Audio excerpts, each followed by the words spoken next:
Del hombre de campo. Buenos días, amigos productores. Bienvenidos a Paraguay Rural.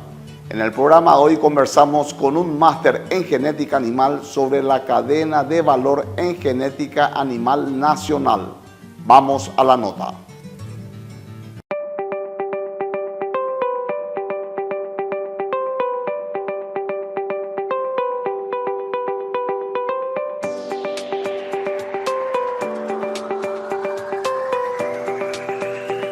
Estoy en compañía del doctor Claudio Fioretti para conversar un poquito acerca de un tema muy importante a tener en cuenta, y esto tiene que ver con la genética y la cadena de valor productivo. ¿Implica la genética en esta cadena de valor, doctor? Sí, claro, es muy, digamos, es el primer eslabón, es como arranca todo. Digamos, el insumo genético o la matriz genética que la tenemos a través de toros, de semen, de embriones, en las razas mayoritarias que tenemos en Paraguay, que son índicas y derivadas de índicas. Ahí arranca la cadena de valor, y el desafío siempre es cómo hacer para trasladar ese valor a la producción comercial, hacia la cría, hacia la recría, hacia el confinamiento y finalmente a la faena, para que esa carne de más calidad, ese animal producido con mayor eficiencia, con mayor sustentabilidad, de manera más rápida, usando menos recursos, llegue finalmente al consumidor, que cada vez está más inquieto en saber cómo producimos y cómo transformamos los alimentos. ¿Y cómo se puede lograr eso? ¿Cómo se puede lograr realzar este valor en la productividad? Bueno, principalmente, digamos, en genética uno tiene varios mecanismos. Hoy, digamos, la mayoría de la genética se vende con mediciones, digamos, estadísticas, con lo cual ahí ya empezamos a tener información real del potencial genético del animal, y después esa información va a depender de cuánto implementemos un sistema de trazabilidad o de certificación de origen o de precondicionamiento de animales o de, digamos, loteo por tamaño, por peso, por musculatura, por sexo, etcétera, etcétera, para encaminar y tratar de mantener esa inversión en genética hacia el próximo eslabón, que es el recriador o el feedlot. O sea que es todo un manejo intensivo, digo intensivo en el sentido de que hay que estar muy atrás de la cosa, pero es posible, y de hecho es a lo que nos tenemos que abocar. ¿Cuáles son los factores que justamente afectan o trancan un poquitito este tema del valor, de agregar valor a la productividad? Y bueno, yo creo que lo principal en los sistemas subtropicales, como puede ser Paraguay, norte de Argentina, en fin, los países básicamente de Sudamérica, es la falta de integración que tiene la cadena, en definitiva, la cantidad de segmentos que tenemos, y el medio ambiente, que muchas veces nos fuerza a tener que trabajar con un animal que tiene potencial genético, pero el medio ambiente no alcanza. Por ejemplo, crecimiento tardío, porque no comió lo que tenía que comer a temprana edad. Por ejemplo, carcasas con cobertura de grasa insuficiente que no brindan la terneza que queremos, o con el marmoreo por debajo de lo óptimo, con lo cual no tenemos la terneza, ni el sabor, ni la jugosidad. Entonces hay muchos parámetros que tienen que ver tranqueras adentro, que hay veces que son difíciles de llevar a cabo y afectan fuertemente en esa calidad del producto final. ¿Cuál es la importancia que tiene la genética para lograr un buen toro en venta? Todo, te diría que todo. Por supuesto que las demás patas son importantes, la nutrición es muy importante, la sanidad es muy importante, el manejo es muy importante, pero la genética es todo. Si yo arranco con una mala genética, jamás voy a llegar a lo óptimo, por más que dé de comer, digamos, un menú especial, por más que le ponga todas las vacunas o por más que tenga el manejo mejor estandarizado del planeta. O sea, la genética es todo. Justamente, nosotros cuando vendemos un toro, vendemos semen o vendemos embriones, vendemos valor genético. Eso es lo que vendemos. Entonces, la genética es todo, y el desafío es cómo cuantificarla, cómo mostrarla, cómo hacerla que se entienda para que se use de la mejor manera posible. ¿Se puede decir que Paraguay está posicionándose en esto que tiene que ver con la genética, con la buena genética? ¿Se puede distinguir ya una buena genética y estamos exportando esto al exterior? Sí, Paraguay, digamos, yo vengo a Paraguay desde hace más de 30 años y realmente ha avanzado muchísimo, muy bien, en genética, en reproducción, en sanidad, en producción. y eso va mucho de la mano de que el productor paraguayo es un hombre de negocios que tiene mucho tesón empresarial, invierte muy bien, sabe manejar los campos, tiene tradición en ganadería, pero también está inquieto por la innovación, con lo cual eso hizo que hoy en las razas más importantes de Paraguay hay un germoplasma que puede mejorar la genética de cualquier parte del mundo. Es decir, que los productores hoy en día están un poco más motivados a invertir en buena genética. Claro, mucho más. Yo creo que es el momento ideal. Acabamos de tener una noticia que se abrió el mercado de carne para Estados Unidos, que si bien no es un gran volumen, es un sello más de confiabilidad. Paraguay tiene mucho potencial para seguir explotando, por ejemplo, en el Chaco paraguayo. Se está manejando muy bien el tema de sustentabilidad, tenemos tipificación de reses encaminado, no es oficial, pero se está haciendo pruebas, o sea que se ha avanzado muchísimo. Yo creo que cuando está ese clima de negocios favorables, cuando uno más le interesa invertir en genética. Y en eventos como este, donde tenemos toros para venta, tenemos semen para venta, tenemos embriones, tenemos incluso caballos que también nos apasionan, es la oportunidad del año, ¿no? Una recomendación final o conclusión con respecto a esto para que los productores también puedan estar un poco más motivados y no tener miedo a invertir en genética. Bueno, yo creo que la genética es algo que uno invierte esporádicamente, o sea, no es un insumo que tengamos que invertir todos los años grandes cantidades de dinero, a diferencia de lo que es la comida para los animales, el esperre de soja, el maíz, que es algo, la cuenta de la alimentación es enorme, o los sueldos de los empleados, o los impuestos, o en fin, mantener la estructura. Todo es necesario, todo hay que hacerlo, pero la genética es algo que uno, si arranca con un buen rodeo de hembras, bueno, ya tiene gran parte del camino allanado. Después tiene que ponerle arriba buenos toros, buen semen y lo va llevando. Y es un valor agregado que se va acumulando año tras año con el transcurso de las generaciones.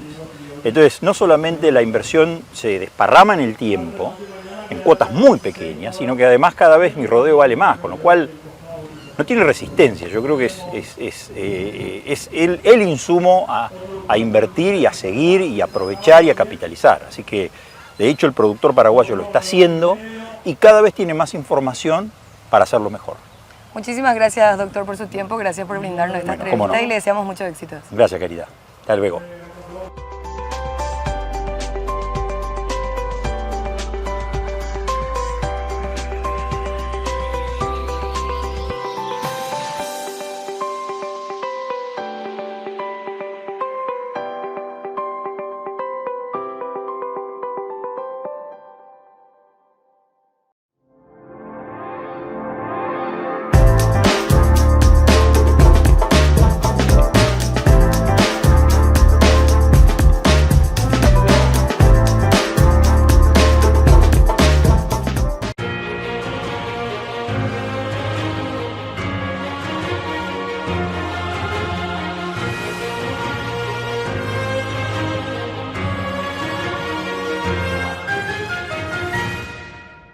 Siopar, 50 años dedicada a la fabricación y comercialización de productos en plásticos reforzados con fibra de vidrio.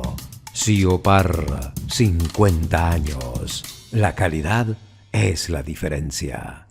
Del 6 al 13 de mayo del 2024 mostraremos lo mejor que tenemos.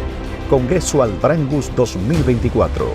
Somos eficiencia, somos calidad, somos familia.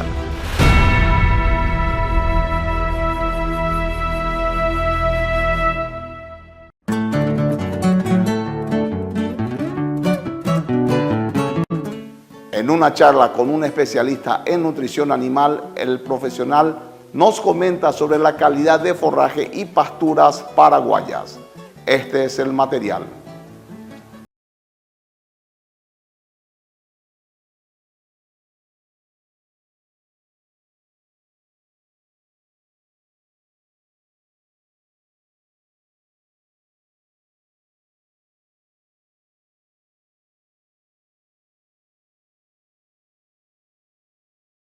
Estoy en compañía del doctor Renato, él es especialista en nutrición animal. En esta oportunidad queremos saber un poquito más acerca del concepto que se maneja y luego también hablar un poquitito de lo que tenga que ver con la nutrición a nivel regional.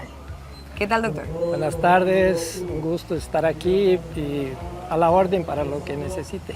Con respecto a la nutrición y la región en sí, ¿cómo está, hablando de nutrición bovina, ¿verdad? ¿Cómo estamos a nivel regional? Usted sabe que el último censo hubo una disminución de nuestro hato, porque venimos de 2-3 años con mucha sequía, lluvias intermitentes, y mucha gente se obliga, que no tiene suficiente reserva, a deshacerse de un porcentaje de su hato, tanto que nuestra exportación de carne no ha bajado, a pesar de que no tenemos suficiente comida. Pero la mayoría de los productores ya es consciente que tenemos una estación seca y una estación lluviosa, y tenemos que, en la estación lluviosa, que producimos 3 veces más de lo que necesitamos, tenemos que guardar una parte para la estación seca. Entonces, en ese proceso de aprendizaje estamos. Porque, Elisa, antes pasto natural produce todo el año. Ese pasto que estamos aquí, pero produce muy poquito. Y la gente sembró pastos mejorados que producen 6 meses, 5 veces más que el pasto natural. Pero cuando viene la primera helada o cuando viene la sequía en el invierno, dejan de producir y producen 0. Y estamos en ese aprendizaje de cómo guardar esa comida, el excedente que producimos en el verano, para el invierno. O sea que esto necesita un monitoreo, una asesoría para poder justamente guardar estas reservas para la época en donde tengan una baja de pasto. Sí, y para complicarnos, Elisa, estamos en una zona de transición. No tenemos ni la alfalfa que tiene Argentina, ni la zona de Brasil Central que no tiene heladas. Estamos en una zona intermediaria, traemos los pastos de Brasil y vienen las heladas, nos queman, nos dejan sin comida. Y no tenemos una investigación fuerte en el país. O sea, usamos todo del INTA, yo presenté mi charla de Embrapa de Brasil, y muy poquito aquí. Ideagro está empezando a hacer algo, y necesitamos más experiencia, y nos quedamos en manos de vendedores que a veces no siempre dan la indicación más correcta de la necesidad de los animales. ¿Cuál es el mayor problema que ahora mismo estamos teniendo con respecto a la nutrición? Además de hacer reservas para época seca, para mí es la recría. Es el primer invierno en la vida de los desmamantes. Quitamos los terneros de las vacas en mayo, quitamos la leche, el alimento más noble, y no tenemos un buen pasto. Viene la sequía, pasto seco, fardo, baja calidad, y destetamos los animales con 200 kilos. En octubre, en esa época, tienen lo mismo 200 o menos.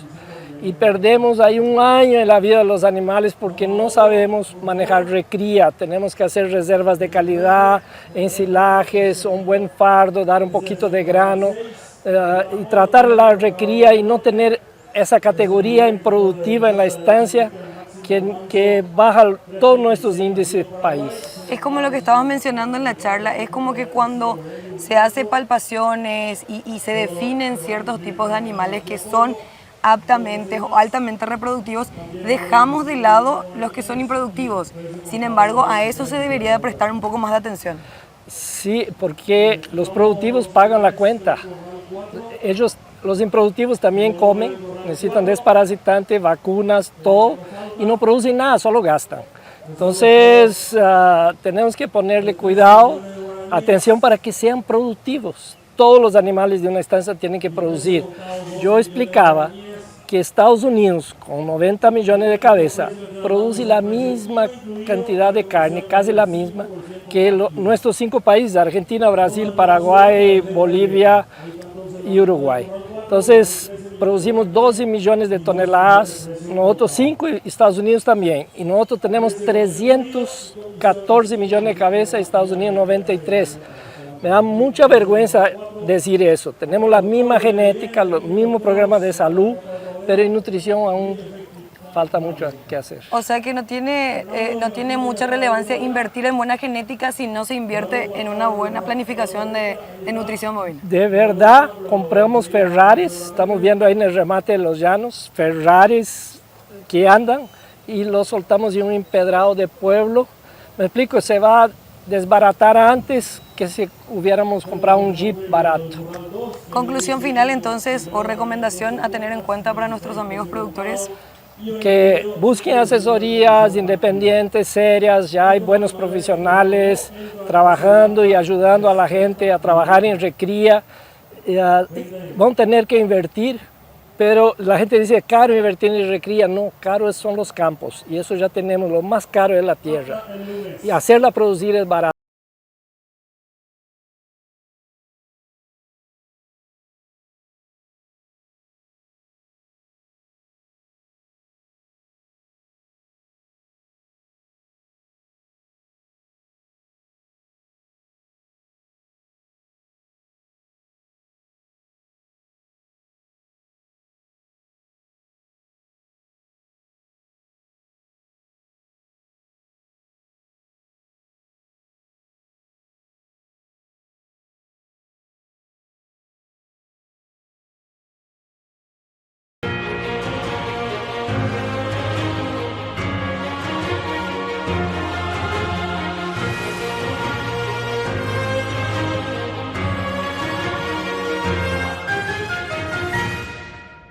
Siopar, 50 años dedicada a la fabricación y comercialización de productos en plásticos reforzados con fibra de vidrio. Siopar, 50 años. La calidad es la diferencia. Del 6 al 13 de mayo del 2024 mostraremos lo mejor que tenemos. Congreso Albrangus 2024. Somos eficiencia, somos calidad, somos familia.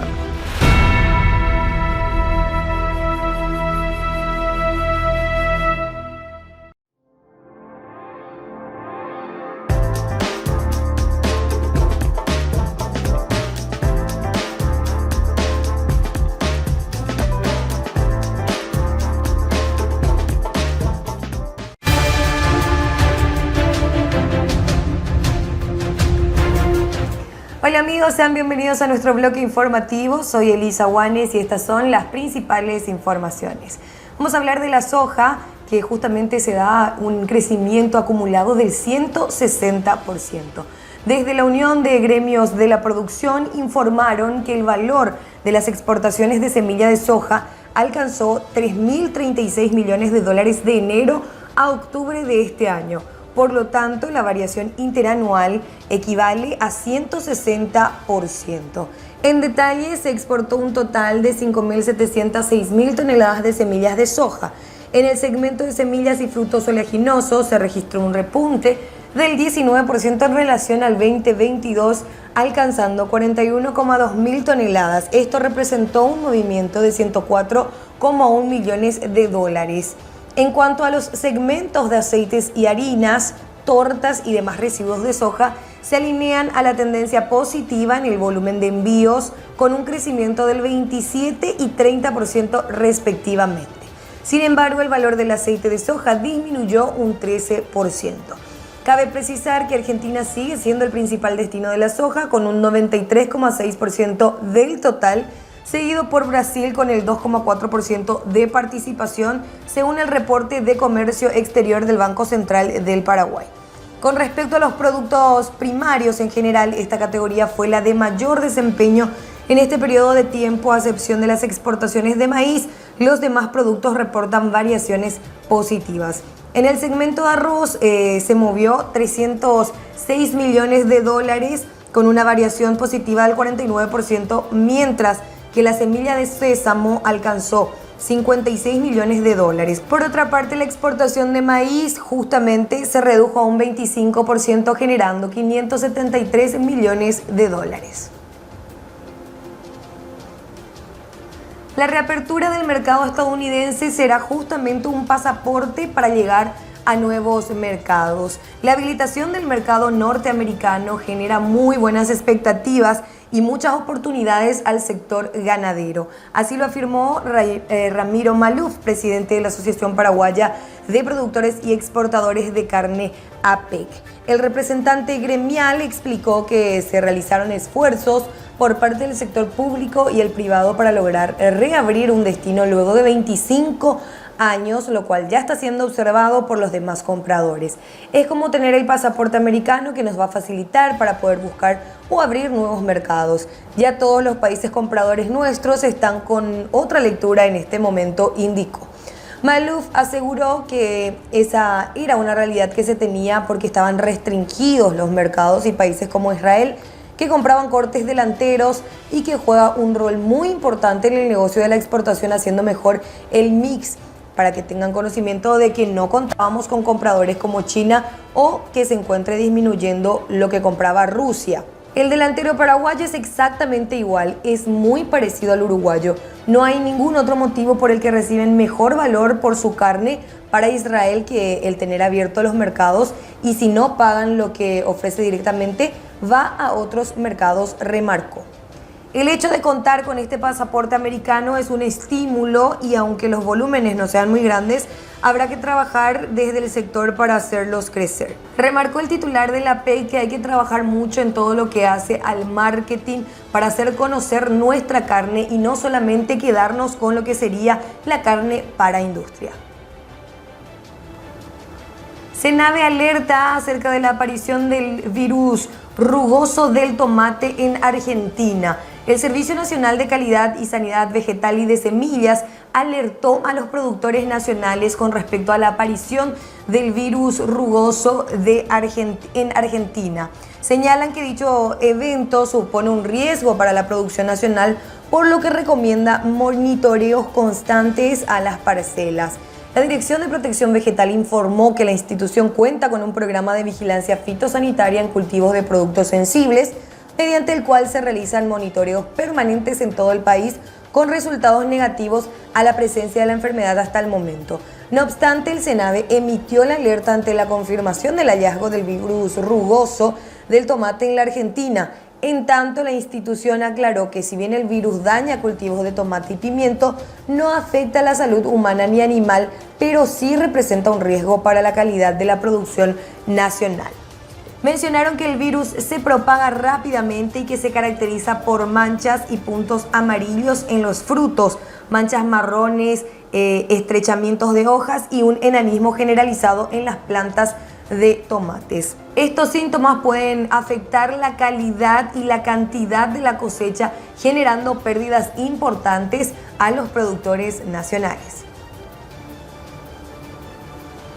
Instan a que productores de traspatio puedan alertar con respecto a cualquier sintomatología en aves. El presidente del SENACSA, José Carlos Martín, dijo que si bien se ha levantado la medida de emergencia sanitaria con respecto a la gripe aviar, se insta a los productores a que sigan pendientes de cualquier sintomatología que pueda afectar a aves de traspatio. Así también aseguró que se trata de una enfermedad cuya denuncia debe ser rápida para la actuación inmediata de las diferentes brigadas del organismo veterinario. Pedimos nuevamente a los productores o tenedores de aves de traspatio que cualquier sintomatología anormal en sus aves sean reportadas lo antes posible al SENACSA, sostuvo. Mencionó que el perjuicio al sector avícola fue muy grande a nivel mundial, mucho más que otras infecciones de índole animal. Esta mañana estuve hablando con los japoneses y comentaron que mataron casi 65 millones de aves y nuestra mortandad fue de apenas 380 aves porque los casos se pudieron contener, manifestó. El titular del SENACSA dijo que con el cierre de todos los focos detectados en Paraguay en junio de este año, culminó el trabajo documental para el levantamiento de la medida con el vencimiento del decreto 9.463 que había declarado la situación de emergencia con vigencia de 6 meses. No obstante, también recordó a la ciudadanía que sigue habilitado el número de emergencia 158 para el reporte de cualquier sintomatología que se presente. Estas han sido todas las informaciones. Les agradecemos por su preferencia. Nos volveremos a encontrar en una próxima emisión. Hasta luego.